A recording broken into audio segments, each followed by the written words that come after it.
basically, it comes down to what jurisdiction that you're in, but it doesn't really matter who stole the money, wherever the exit point is, over the counter or whatever, however it lands. Generally speaking, if you turn up to that centralized exchange with the evidence and a legal team, it's like a subpoena in the US, yeah. So it's like exactly the same thing. They'll freeze the accounts, but 9 times out of 10, what happens is the legal side of it, they will sue the individual once they have enough evidence. And like I say, 9 times out of 10, that guy is just a random guy or someone who's not directly involved. Obviously, there may be more than first thought, but 9 times out of 10, yeah, they'll hand it over. That's generally how a quick asset recovery happens. But then versus, let's say you've got a custodian that I've been dealing with out of Singapore that had a huge hack of internal collusion. They are still dealing with insurance claims. They are still trying to figure out who it is. They've had to reimburse 3 of their major account holders, and it's basically they don't want to show how embarrassed they are that they've let this happen internally. So, however more, let's say, complex this becomes from that perspective, that's, if you're an individual and it's happened to you from that perspective, then you've probably got more chance of actually getting it back. But when we get to, let's say, yeah, please.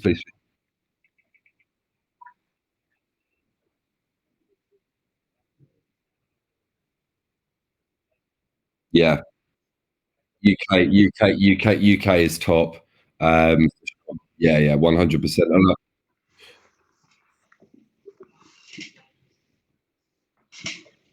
Mm-hmm,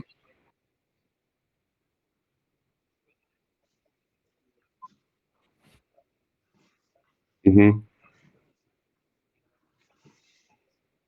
mm-hmm.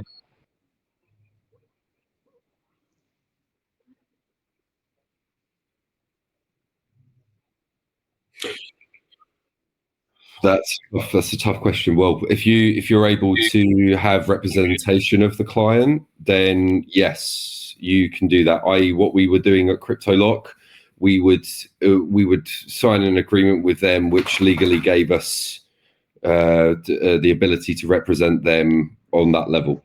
So I wouldn't see it as an issue. But you've got to watch your back, because I don't mean this in any bad way, but you need to do your background checks on these guys and your due diligence, because if anything comes up from sanctions or PEP that's connected to that wallet, you're going to be handed your own ass to you, if you know what I mean. Yeah.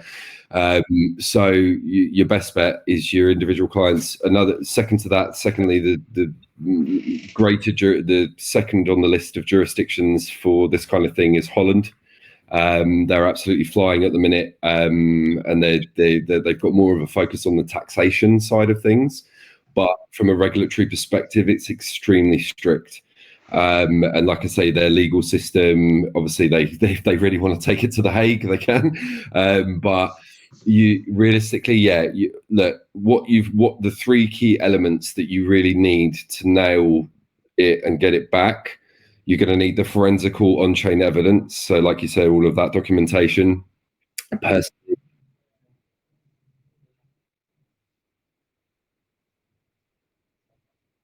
doesn't necessarily matter. I mean, the technology, the technology will show what's happened on chain. You don't need a registered investigator to show that. No, I mean, I could do that on a platform and provide you with the evidence. It's not a problem. But what you need to do from there is, once you have the evidence, you need to be able to then fund the legal side of it, which isn't going to be, I mean, you may be lucky if you get the litigation moved over, but there are going to be some fees involved. A retainer with a legal firm, if you're lucky enough, minimum, you'll probably start. Yeah, yeah, yeah, the ones that will represent it. But what is important? I mean, look, it's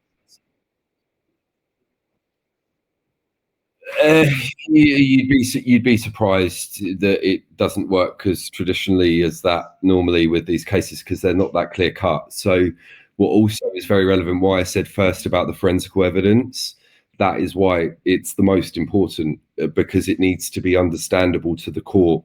So, for example, there are some AML providers out there that provide, let's say, the dummies version of the forensical evidence, which doesn't say. Yeah, yeah, some of that. Even I'll be honest with you, even to a certain degree, chain analysis on an individual basis would not be enough. Of course, yeah, no, it's not. But I'm just talking about their evidence that represents in court cases. It's been thrown out in the past.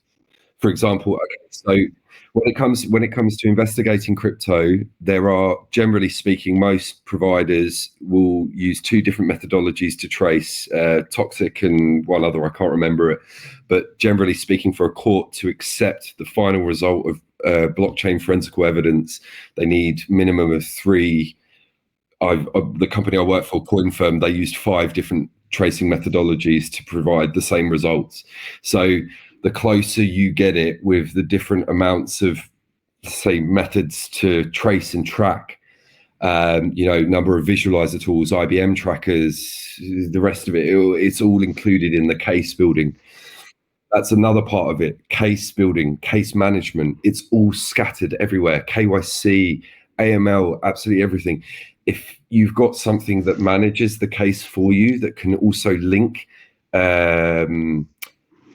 synonymous evidence, i.e., different claims from different clients that are linked to the same thing, you are flying down the right track in order for that to happen. So that's how it sort of plays out in that world. It's getting better, I'll be honest, because there are more jurisdictions that are stepping up and are prosecuting. When Mika comes in next year, I mean, the travel rule will squash quite a lot of what goes on. But until that time, we have to do what we can and use what's available to us. Depending on the amount that's lost, will depend on the amount you have to spend to get it back. That's another case. These fees can mount up, and if we're talking anything under $500,000, depending on the complexity of the case, that can, yeah, exactly. Like I say, stick to these jurisdictions. If you've got a number of different clients that build up and those amount of claims can reach a substantial amount, you then have a shared pool of resources to then go after the claim. And that generally is a lot more successful than an individual for a lower amount. I can say it like that.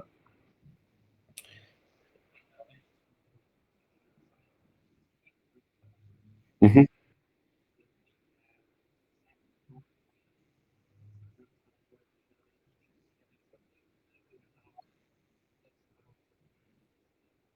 Mm-hmm.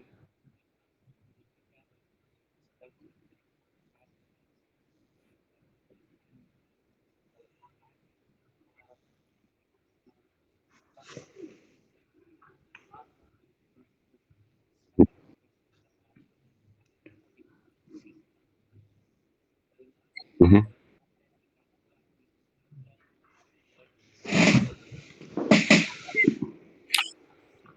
Yeah, it's hard to compare those two. From my opinion, it's a little bit like chalk and cheese, just from the regulatory perspective.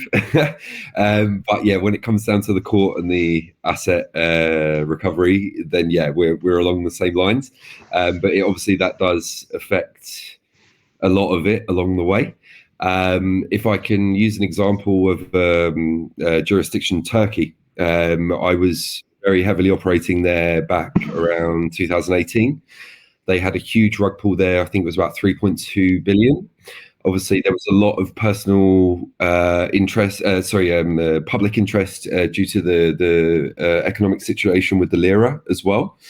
But their regulators, MASAC, they were, I'm talking, a SARS report, suspicious activity report, was literally sent via letter and through very shitty Excel sheets on USB sticks. Once that rug pull happened, Massac stepped up.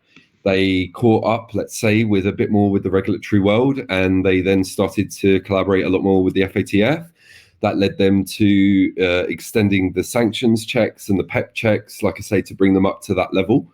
But that's a kind of case where you can see it. I mean, that's a bit of, shit hits the fan, we have to react.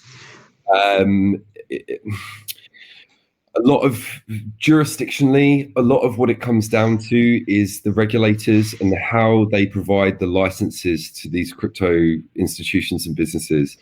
Okay, if we take the FCA, for example, they have a sandbox in the UK. Yeah. If we look at France, the AMF, they have a different application process which takes several weeks. And the AMF actually go and investigate, or not investigate, they sit down with the founders, they go and interview the company, and they really do quite a lot of research. I can't speak for Spain, but I mean, like Dubai is very laxed. It's got a lot better. It's a bit left and right. It goes many ways. Generally, a lot cheaper to be able to get a license. We had a situation here in Dubai. It was very funny. A guy created a phishing in a malware in phishing, started sending emails everywhere. Somehow, one guy opened that shit and got scammed out of his MetaMask like 120,000 euros in dollars in BNB. The guy went mad, went to the police station, did his normal complaint that he got hacked, whatever. After 3 days in a meeting, some guy, it was in the same meeting I was, some guy asked, can you bring your computer here, your laptop, so I can see it? Because the guy didn't even know how to check the transaction. Yeah.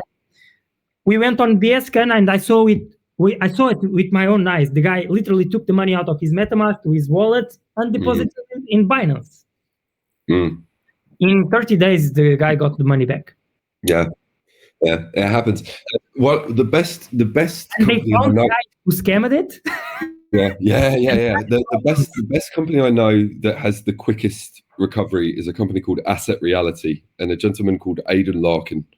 They are doing wonders. They partner with MetaMask and Phantom. Their platform has even recovered funds in under 90 seconds. I've seen that with my own eyes. Aidan is an incredible person. Sits at the Asset Reality, and it's spelt realty though. It's from London. Asset Reality. He's Irish actually, Owen. We met him. But yeah, Aidan. He's based in Gibraltar, is he? Yeah, that's right. They fly all over. They're all over the place. They're in Tunisia. I mean, they work with Interpol, the FATF. They're members of the round table there. Anything leaning more into the DeFi space for asset recovery, because obviously, if you know the way the funds are dispersed, generally speaking, you're going to get it in a couple of mixers, through a couple of pools, whatever. But they really get their teeth into that side of it, and they have huge success. Literally, DOJ brown noses them for a living. It's quite funny. But yeah, the guys, they really have moved a lot forward, and they've done that all off their own backs, i.e. their own funding. They are doing very, very well now, but they've made a lot more impact on the regulatory scene. Also another mention I can give is a lady called Erin West, and she's doing Operation Shamrock. She's not Irish. She might have some Irish connections. I don't know why I keep bringing that up. But she's doing wonders in the pig butchering world, and she's doing a lot for people. But yeah, these are really the sergeants or the frontline commanders that are really in the trenches with a lot of this. I mean, they are my heroes and people I look up to in this sphere. I touch ground more, let's say. I guess it's more outsourcing of services to provide the recovery of assets, whereas what they do is more of a glorified individual service. Does that make sense? Yeah, so I definitely. Yeah, I don't even. I mean, I was close to joining them, to be honest, but I've got a few other opportunities which have come a bit more fruition. But I'd highly recommend them. I mean, on a number of different levels. Another platform which is really interesting to check out is one called Arkham as well. They can even show you like celebrities that have and how much holdings they have. But they have a platform that can expose all of this. I'll just try and find the name. Sorry, if there was somewhere to post all of this, I would. But Owen, I'll just ping it all to you. Yeah. The name of the company, because they've been doing very well as well. Yeah, Arkham, ARKHAM, and platform. Yeah, it's pretty impressive, that stuff. But Asset Reality,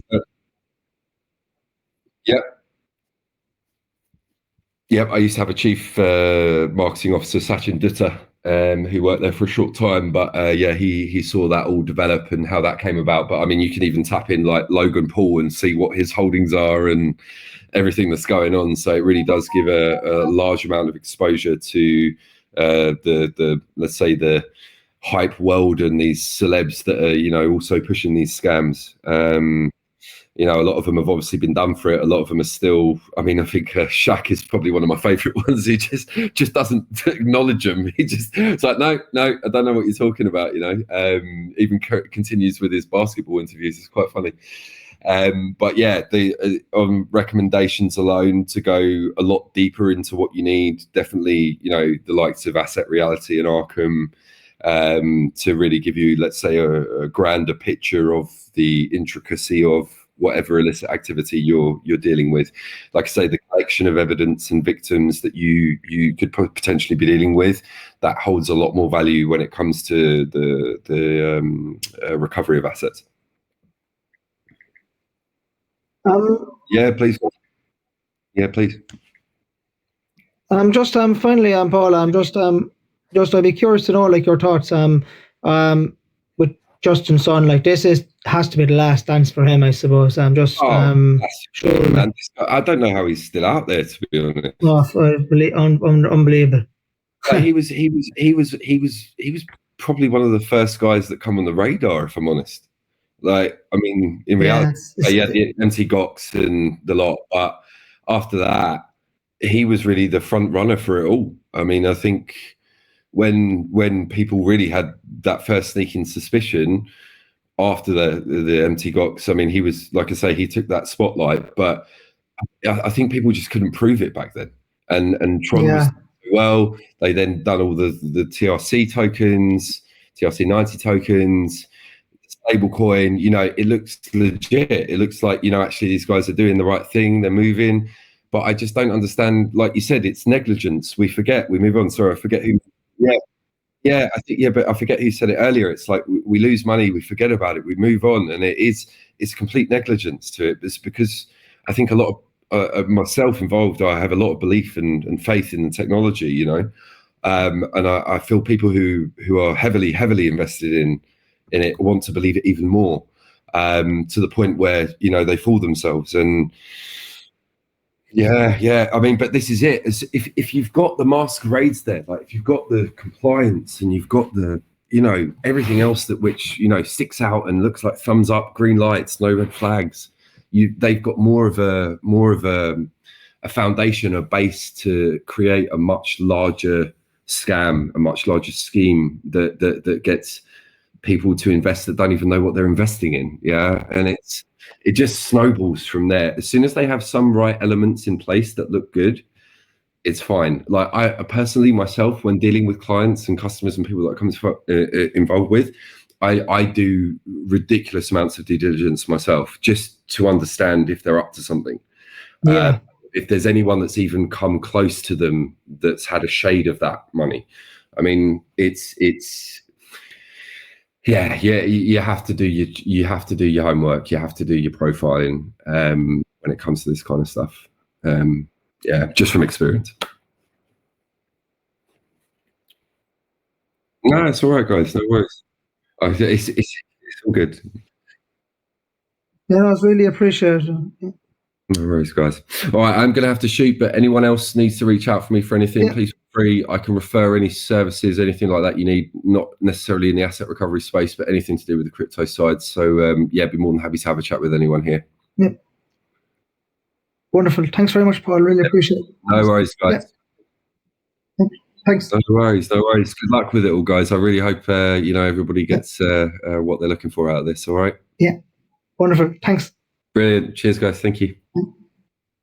Shenjins, I just want to bring you in because you left an interesting comment underneath one of my posts, which I think is based on Twitter. I think is pure nonsense. But if you want to raise your hand and just back it up, great. But I just think it might be. I just don't believe it, to be perfectly honest. And based on Twitter, still a lot of people having a lot of problems. So I'll assume that you're trolling me. But yeah, if you want to raise your hand. He said he was able to withdraw from HTX, which I just find absolute bullshit, to be honest. Based on the activity and a few comments that I'm seeing in real time on Twitter. Or, well, you will be able. Tron. Just Tron. Yeah, just Tron, yeah, but like, that's the thing. I asked the individual what currency did he use, and he hasn't If he's wrote able back to to me. withdraw now like a Bitcoin, I will give him 2 for each one. Yeah. No, there's the deal. There's the deal. All he has to do is raise his hand. He will not. Have a good night, guys. No. He will not. Okay. No, he's not going to raise his hand. That was obviously either a Tron withdraw, and probably not much either, because the same person said to me the other day, why would I trust Justin Sun in the first place? And then he's coming back to me saying he was able to withdraw on the platform. So there's obviously a bit of trolling going on there, which isn't obviously appreciated. But yeah.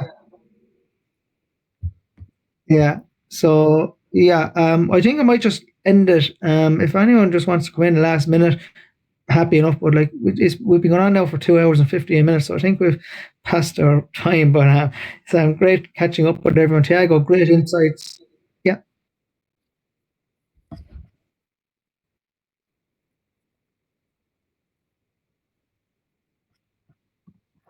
So sorry, could you repeat that? Yeah, I understand your point of view, Noel, because Arkham is supporting Justin right now. Yeah. Oh, yeah. yes. Yes, is it? It's so. Yeah. So this is gonna be hard. If we could get like Akram to understand what is happening now, I'm pretty sure that they know what is happening now. But as you can know, Akram had a lot of VCs in the start, and Justin might be one of them. And nobody can do shit with Akram now.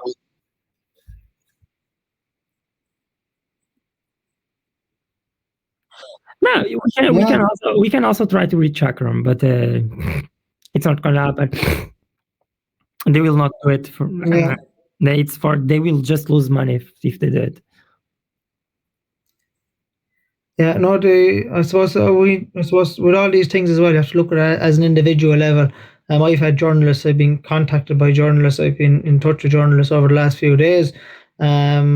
Set up a community about it. Got to meet some great people, and they propelled the case forward. And yeah, like all we have to do is kind of keep working at it so that the next guy isn't screwed over. Basically, that's kind of all there is to do. Anyway, it's kind of late, so I'll leave you guys to it. But no, really great speaking, and thanks everyone for joining as well. And obviously, I know quite a few people from LinkedIn that have been, good people. Thomas, Ral, Dominic, Kevin, Will, obviously, Gonzalo, Robert, Present, George. Obviously, really appreciate you joining and as well. So have a great night, everyone, and we'll talk soon. Good night, everyone. Bye. Yeah.